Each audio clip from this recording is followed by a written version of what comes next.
Hey guys, welcome back to my channel, and today I'm going to show you that you can make a healthy pizza at home by just using millets. This requires the ingredients at home, so you don't need any fancy ingredients and you don't need any oven for it. So make sure that for any millet that you're using to bind the dough, you need hot water.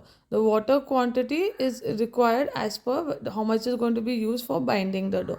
So now in a bowl I have taken oil.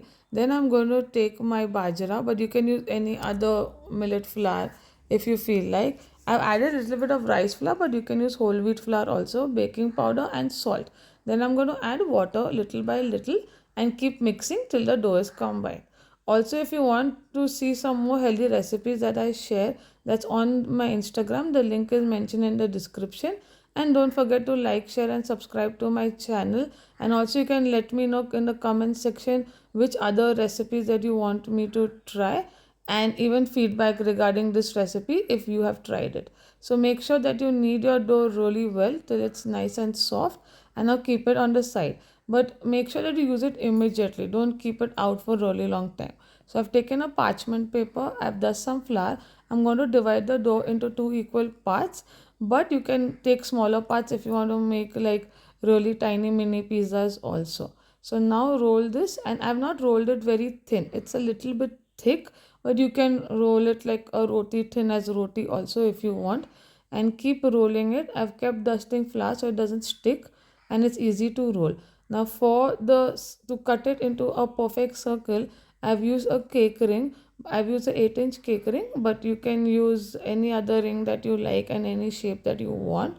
So the cake ring just gives a perfect shape to my pizzas. And you can see I've removed the extra side, so I'll use this in making my other or a tinier pizza, or add it to my other dough for the second pizza. Now keep it aside, warm a pan, add some oil.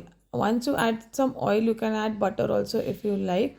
And then we're going to cook this bajra both the sides, the pizza base on both the sides. So initially just make sure that it's cooked really well, or else when you're cooking it, when you add the toppings and all, it you might feel that it's a little bit uncooked. So I prefer cooking the base the first time only really well.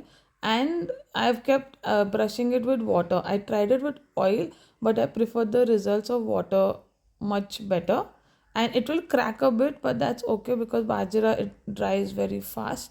So if you add wheat flour, it won't happen. So once the both the sides are cooked really well, I've added my pizza sauce. You can use any sauce that you like. I'm topping it up with some vegetables. Here I've only added capsicum, but you can add any other vegetables that you like. And then you grate the cheese on top of it. So, and then we're going to cook this again till the cheese melts. So you can see I'm covering the lid, and once the cheese melts, your pizza will be ready. So it's super easy to make and it tastes really good. And hope you like this recipe. It's perfect to make it for your kids for snack time, and hope you like this recipe.